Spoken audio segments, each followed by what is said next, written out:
Hello વિદ્યાર્થી મિત્રો, આપણે ધોરણ 12 ચેપ્ટર 7 પ્રત્યાવર્તી પ્રવાહના 2 લેક્ચર લઈ લીધા છે.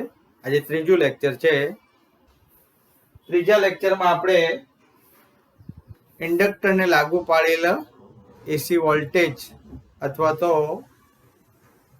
માત્ર ઇન્ડક્ટર જોડેલ હોય તેવા પરિપથ માટે વોલ્ટેજ અને પ્રવાહના સૂત્ર અને તેમના વચ્ચે કડા તફાવતનો સંબંધ મેળવ્યો.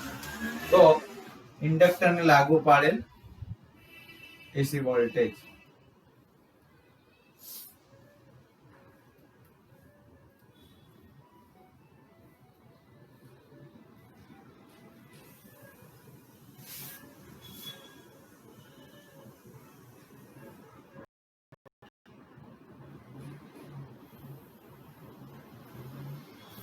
અથવા તો એસી પરિપથમાં માત્ર ઇન્ડક્ટર જોડેલો હોય ત્યારે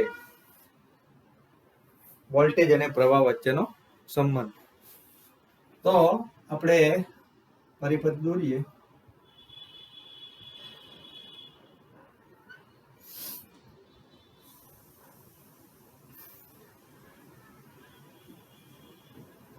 ઇન્ડક્ટરનો પરિપથ સંકેત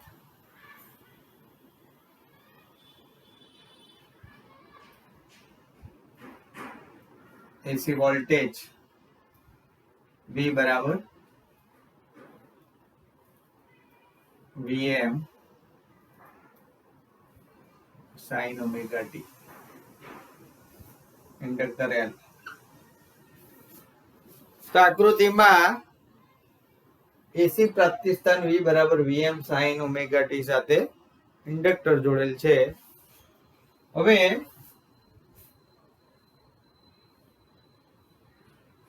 આના બે છેડા વચ્ચે વિદ્યુત સ્થિતિમાનનો તફાવત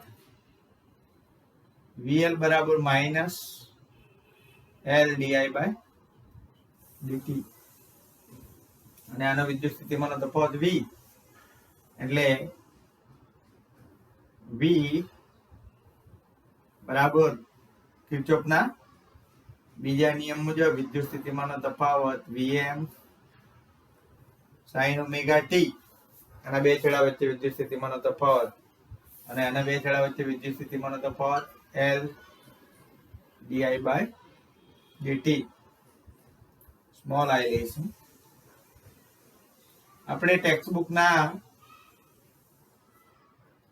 પરિપથ ટેક્સ્ટબુકમાં જે શબ્દ વપરાયેલા છે તેનો જ આપણે ઉપયોગ કરીશું. માટે ઇઝ ઇક્વલ ટુ 0. બંધ પરિપથમાં વિદ્યુત સ્થિતિમાનનો તફાવત નો સરવાળો શૂન્ય રહે એટલે L di by dt is equal to Vm sin omega t. માટે di by dt is equal to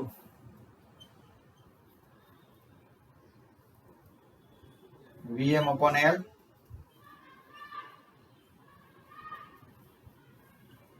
sin omega t. માટે di બરાબર Vm upon L sin omega t.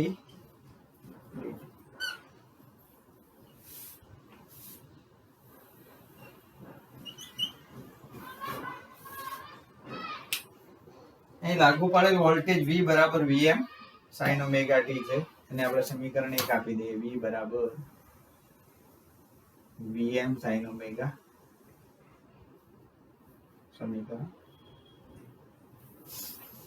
સમીકરણ 2 નું સમયની સાપેક્ષે સંકલન કરીએ તો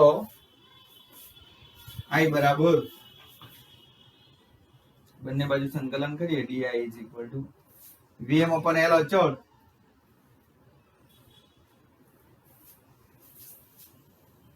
sin omega t dt.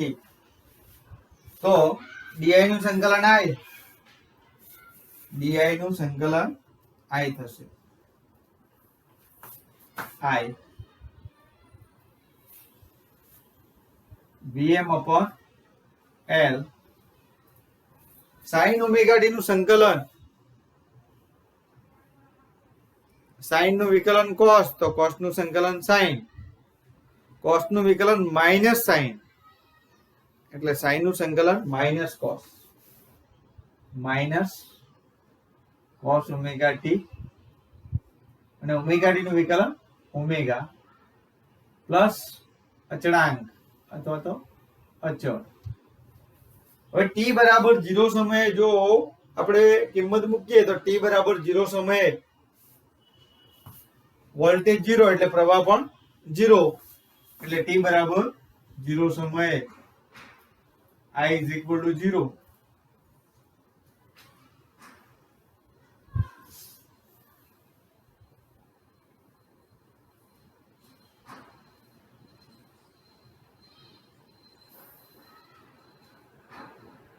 તો V is equal to 0 માટે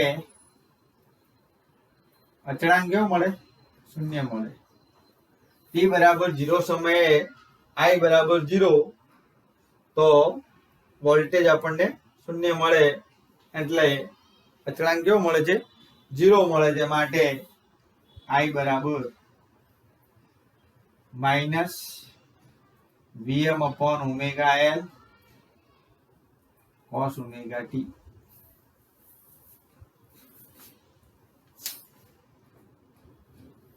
હવે આપણને ખબર છે minus cos omega t minus cos theta બરાબર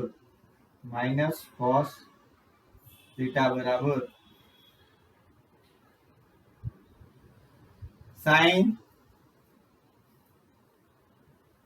π/2 minus theta.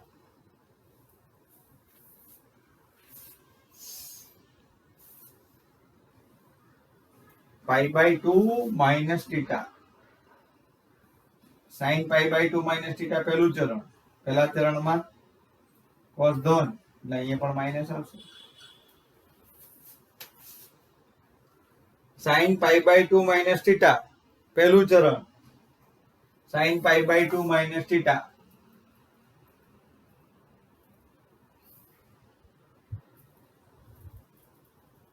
Is equal to cos theta. તો અહીં માઇનસ છે એટલે માઇનસ નિશાની આપણે એમને એમ રાખીને cos થીટા બરાબર આપણે શું લખ્યું? sin π/2 minus theta. હવે sin minus sin theta is equal to sin minus theta. sin minus theta is equal to minus sin theta, એટલે આ માઇનસ નિશાની આપણે અંદર લઈ જઈએ તો sin શું થશે? માઇનસ π/2 માઇનસ થીટા, એટલે sin થીટા માઇનસ π/2. તો અહીં cos ઓમેગા ટી છે, થીટાની જગ્યાએ અહીંયા આપણે શું આપેલું છે? cos. અહીંયા થીટાની જગ્યાએ આપણે માઇનસ cos ઓમેગા ટી માં થીટાની જગ્યાએ ઓમેગા ટી છે, તો આપણે થીટાની જગ્યાએ ઓમેગા ટી લખીએ તો માઇનસ cos ઓમેગા ટી બરાબર માઇનસ cos ઓમેગા ટી બરાબર આપણે લખી શકીશું sin થીટાની જગ્યાએ ઓમેગા ટી માઇનસ π/2. એટલે આ જે સમીકરણ છે, સમીકરણ 3, એને આ રીતે લખી શકાય I બરાબર Vm upon omega L sin omega t minus π/2, સમીકરણ 4. તો લાગુ પાડેલ એસી વોલ્ટેજ ની કળા, લાગુ પાડેલ એસી વોલ્ટેજ V બરાબર Vm sin ઓમેગા ટી છે, માત્ર ઇન્ડક્ટર જોડેલો હોય ત્યારે પ્રવાહની કળા આ વોલ્ટેજની કળા છે. વોલ્ટેજની કળા છે ઓમેગા ટી, અને એને કારણે જે પ્રવાહ મળે છે એ પ્રવાહની કળા ઓમેગા ટી માઇનસ π/2 છે.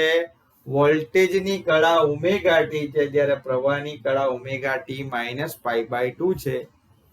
એનો અર્થ એવો થાય કે માત્ર એસી પરિપથમાં માત્ર ઇન્ડક્ટર જોડેલો હોય, એસી પરિપથમાં માત્ર ઇન્ડક્ટર જોડેલ હોય ત્યારે એસી પરિપથમાં માત્ર ઇન્ડક્ટર જોડેલ હોય ત્યારે પ્રવાહ એ વોલ્ટેજ કરતા કળામાં π/2 જેટલો પાછળ છે.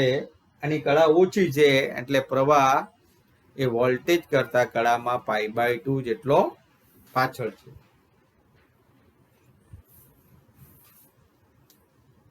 હવે આપણે માત્ર અવરોધ હોય ત્યારે પણ બે સૂત્ર ભણી ગયા. માત્ર અવરોધ હોય ત્યારે તો માત્ર અવરોધ હોય ત્યારે આપણે બે સૂત્ર ભણી ગયા. V બરાબર Vm sin ઓમેગા t અને I બરાબર Vm upon R sin omega t. એટલે I બરાબર Im sin ઓમેગા t. તો માત્ર અવરોધ હોય ત્યારે પ્રવાહ અને વોલ્ટેજ બંને કળામાં એક સમાન હોય છે, એટલે કે કળા તફાવત શૂન્ય હોય છે. જ્યારે અહીંયા પ્રવાહ એ વોલ્ટેજ કરતા કળામાં π/2 જેટલો પાછળ છે. જેવી રીતે પ્રવાહ પર અવરોધની અસર R વડે દર્શાવવામાં આવે છે. અવરોધ જોડેલો હોય તો અવરોધની અસર શેના વડે દર્શાવવામાં આવે છે? R વડે દર્શાવવામાં આવે છે. અવરોધની અસર R વડે દર્શાવવામાં આવે છે. અવરોધની અસર આપણે પ્રવાહ પર અવરોધની અસરને R વડે દર્શાવીએ છીએ. તે જ પ્રમાણે પ્રવાહ પર ઇન્ડક્ટરની અસરને જેવી રીતે પ્રવાહ પર અવરોધની અસરને કેપિટલ R વડે દર્શાવાય છે, તે જ પ્રમાણે પ્રવાહ પર ઇન્ડક્ટરની અસરને ઓમેગા L વડે દર્શાવાય છે.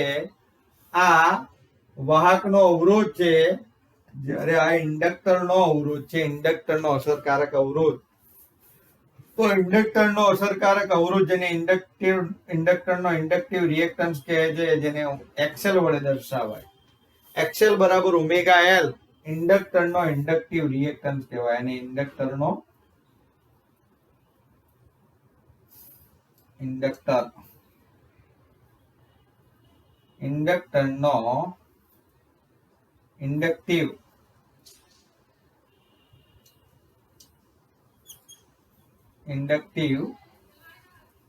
રિએક્ટન્સ.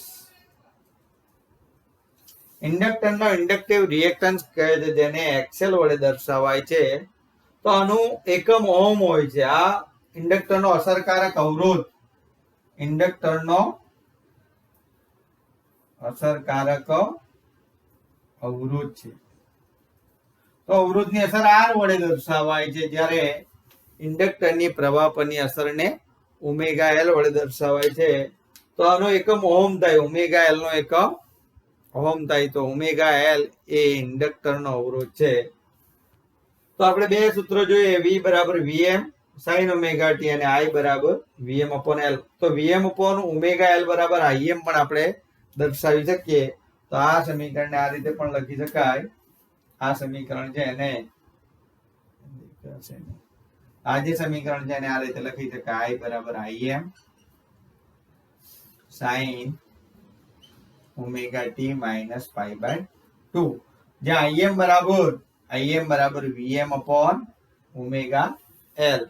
તો માત્ર ઇન્ડક્ટર હોય ત્યારે Im બરાબર Vm upon ઓમેગા L અથવા તો Vm upon XL. XL એ ઇન્ડક્ટરનો અસરકારક અવરોધ છે. તો આ બે સમીકરણ આપણે યાદ રાખીશું. એના પરથી હવે આલેખ જોઈએ. તો કળા તફાવત કેટલો છે? π/2. કળા તફાવત π/2 હોય તો એક મહત્તમ હોય ત્યારે બીજાનું મૂલ્ય શૂન્ય હોય. જોઈએ આપણે અવરોધ અને વોલ્ટેજ વચ્ચે કળાનો તફાવત π/2 છે.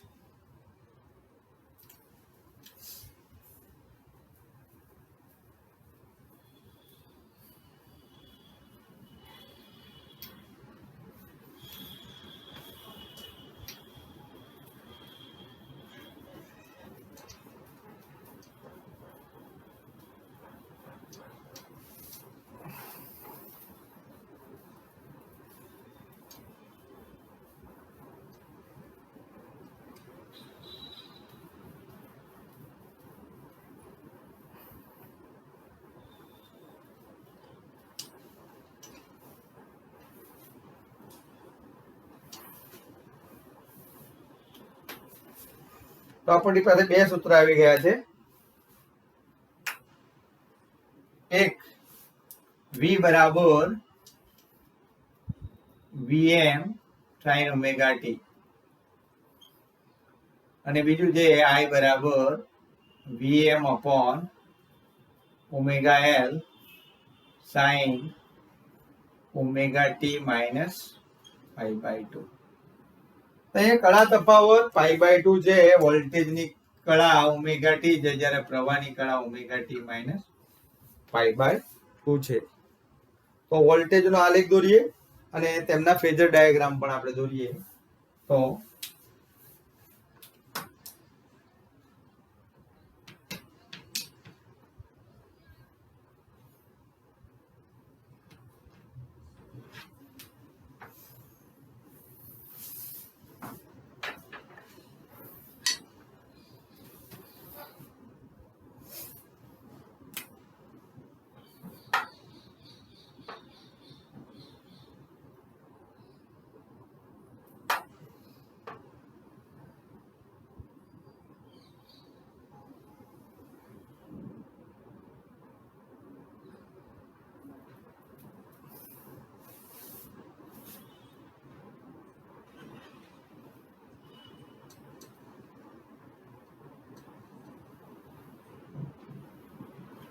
આપણે v બરાબર vm sin omega t pi by 2 pi p pi by 2 અને ઓમેગા t. તો આ ઓમેગા t નું વેલ્યુ છે pi by 2 pi p pi by 2 અને 2 પાઈ. તો સાઇન વિધેય આ પ્રમાણે આવશે. મહત્તમ minus vm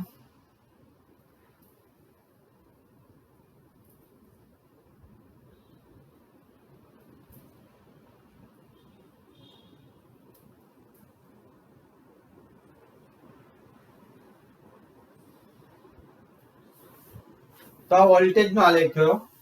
voltage v, voltage v આ પ્લસ vm અને આ માઇનસ vm.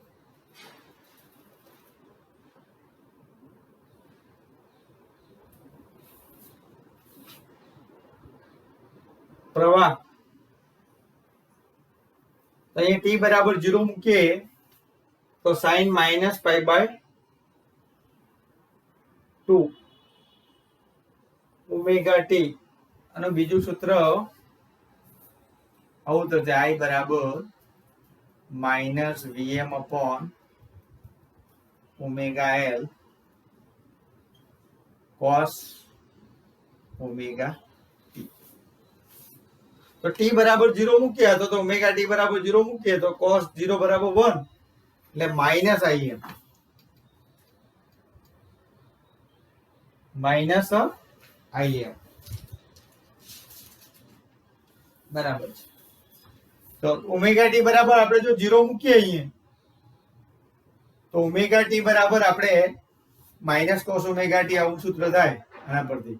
તો ઓમેગા t બરાબર 0 તો cos 0 બરાબર માઇનસ 1 સોરી cos 0 બરાબર 1 એટલે આપણું સૂત્ર આવશે t બરાબર ઓમેગા t બરાબર જો 0 મૂકીએ તો i બરાબર vm upon ઓમેગા l એટલે im એટલે માઇનસ im આવશે.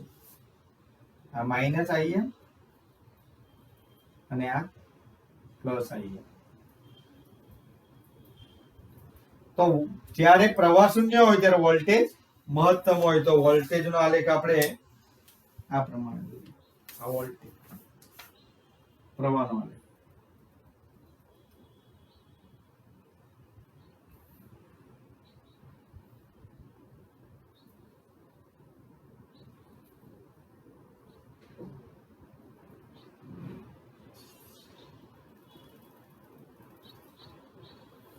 આ થયો પ્રવાહ I. તો જ્યારે વોલ્ટેજ મહત્તમ હોય ત્યારે પ્રવાહ શૂન્ય હોય અને જ્યારે પ્રવાહ શૂન્ય હોય ત્યારે વોલ્ટેજ મહત્તમ હોય છે. તો તેમની વચ્ચેનો કળા તફાવત જો બે વિધેય વચ્ચે કળા તફાવત π/2 હોય તો એક વિધેયનું મૂલ્ય મહત્તમ હોય ત્યારે બીજાનું શૂન્ય હોય છે. હવે આના માટે આપણે ફેઝર ડાયાગ્રામ દોરીએ તો ફેઝર ડાયાગ્રામ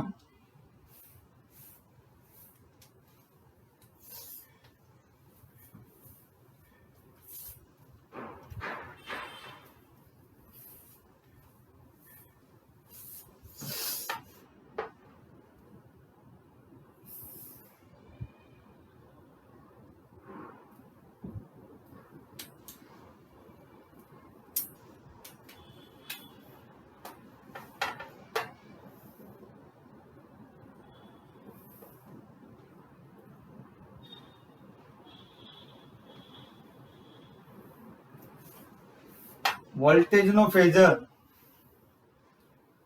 તો વોલ્ટેજનો ફેઝર માટે આ 5 ઇંચની આજુબાજુ છે એટલે વોલ્ટેજનો ફેઝર આપણે અહીંયા દોરીએ.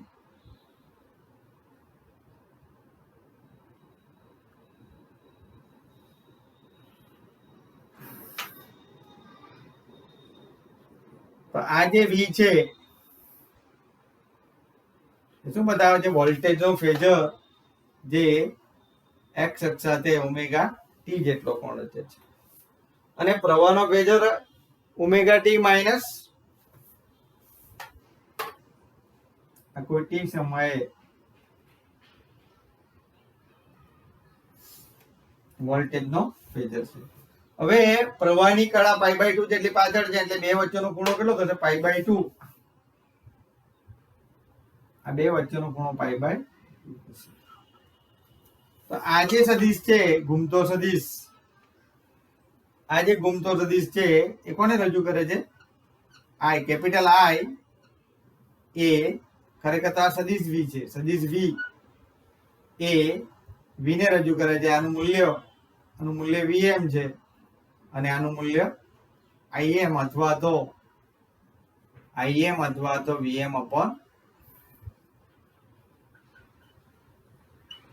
Vm upon ઓમેગા L છે. તો આ થયો પ્રવાહ અને વોલ્ટેજના ફેઝરની વાત.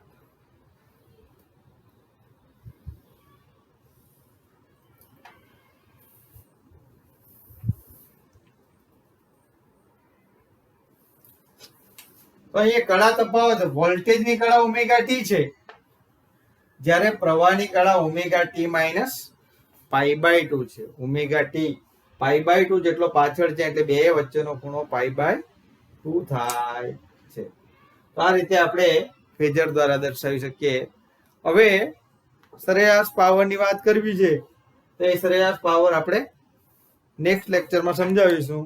આ બે સૂત્ર આપણે ત્યારે ઉપયોગ કરીશું. Vm sin ઓમેગા ટી અને Im sin omega t minus π/2 અથવા તો Vm upon ઓમેગા L પણ લખી શકીએ. તો ઉદાહરણ જોઈએ. હવે આપણે ઉદાહરણ 7.2 જોઈએ.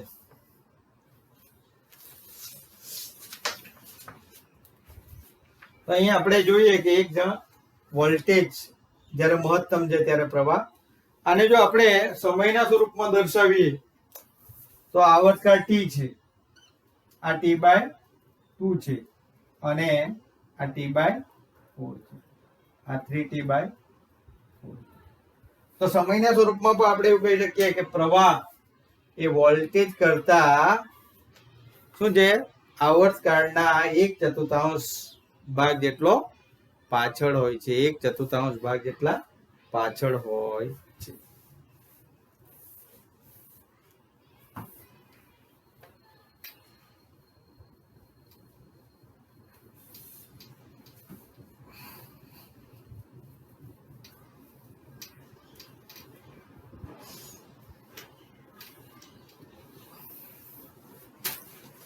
ઉદાહરણ 7.2 25 મિલી હેનરી નું એક શુદ્ધ ઇન્ડક્ટર એટલે કે જેનો ઓહમિક અવરોધ શૂન્ય હોય તેવું 220 વોલ્ટના સ્ત્રોત સાથે જોડેલ છે. જો સ્ત્રોતની આવૃત્તિ f બરાબર 50 હર્ટ્ઝ હોય તો ઇન્ડક્ટિવ રિએક્ટન્સ અને પરિપથનો RMS પ્રવાહ શોધો. તો અહીંયા આપણને ઇન્ડક્ટન્સ આપેલું છે L બરાબર 25 મિલી હેનરી મિલી એટલે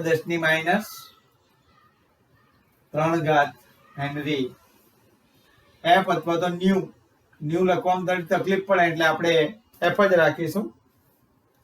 એફ બરાબર 50 વોલ્ટ અને વીઆરએમએસ એસી વોલ્ટેજ એટલે જ વોલ્ટેજનું આરએમએસ મૂલ્ય 220 વોલ્ટ છે. તો આપણે ઇન્ડક્ટરનો ઇન્ડક્ટિવ રિએક્ટન્સ એક્સએલ બરાબર ઓમેગા એલ ઓમેગા બરાબર ટ્વાઇસ પાઈ એફએલ એ શોધવાનું છે અને પ્રવાહનું આરએમએસ મૂલ્ય શોધવાનું છે. તો એક્સએલ બરાબર ઇન્ડક્ટરનું ઇન્ડક્ટિવ રિએક્ટન્સ એક્સએલ બરાબર omega L is equal two twice pi new L અથવા તો એફએલ.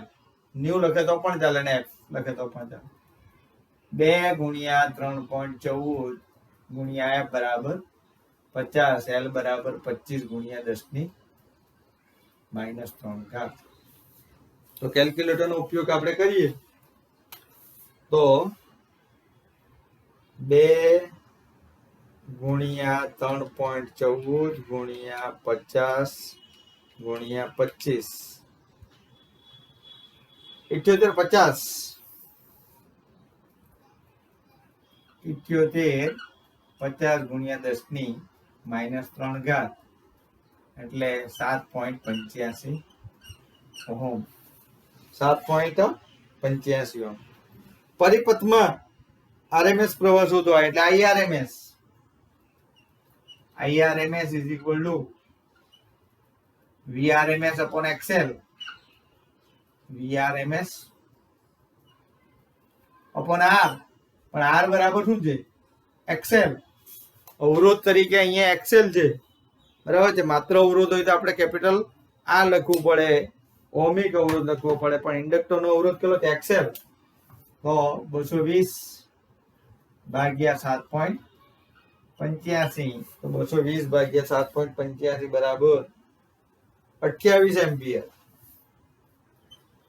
28 એમ્પિયર. તો આ રીતે આપણે ઉદાહરણ 7.2 સમજાવી શકીએ. ત્યાર પછી સ્વાધ્યાયનો 7.2 અને 7.3 જોઈ લઈએ. સ્વાધ્યાય 7.2 એસી સપ્લાય વોલ્ટેજનું મહત્તમ મૂલ્ય 300 વોલ્ટ છે. વીએમ બરાબર 300 વોલ્ટ છે. તો આરએમએસ વોલ્ટેજ કેટલો હશે?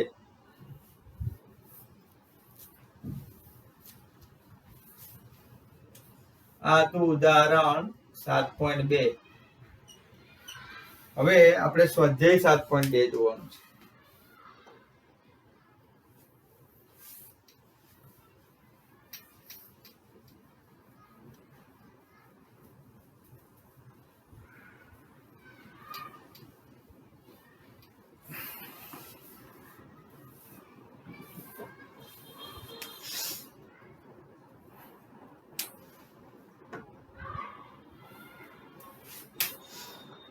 સ્વાધ્યાય 7.2 એસી સપ્લાય વોલ્ટેજનું મહત્તમ મૂલ્ય વીએમ બરાબર 300 વોલ્ટ. તો તેનું આરએમએસ મૂલ્ય વીઆરએમએસ શોધવાનું છે. વીઆરએમએસ બરાબર વીએમ અપોન √2. વીઆરએમએસ બરાબર વીએમ અપોન √2. તો વીએમ બરાબર 300 ભાગ્યા 2 √2 એટલે 1.414. તો √2 બરાબર 1.414. 300 ભાગ્યા 1.414 212.16 એમ્પિયર વોલ્ટેજ. 212.16 વોલ્ટ. હવે કીધું છે એસી પરિપથમાં પ્રવાહનું આરએમએસ મૂલ્ય 10 એમ્પિયર છે. તો મહત્તમ મૂલ્ય શોધો. પ્રવાહનું આરએમએસ મૂલ્ય આપેલું છે આપણને 10 એમ્પિયર. તો પ્રવાહનું મહત્તમ મૂલ્ય શોધવાનું છે. તો પ્રવાહનું મહત્તમ મૂલ્ય Im બરાબર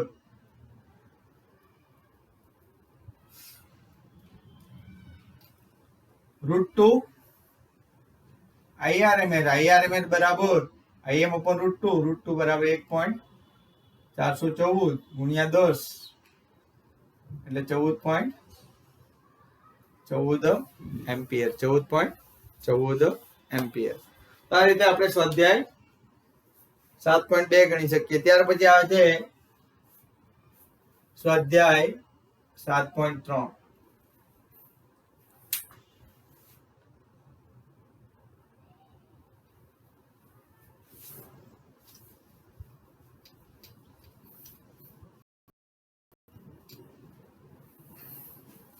સ્વાધ્યાય 7.3 ની રકમ જોઈએ તો 220 વોલ્ટ અને 50 હર્ટ્ઝ એસી સ્ત્રોત સાથે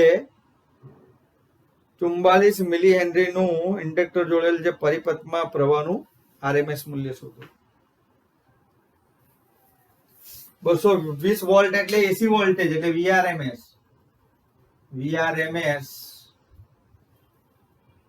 220 વોલ્ટ. F બરાબર 50 હર્ટ્ઝ. L બરાબર 44 મિલી એટલે 10⁻³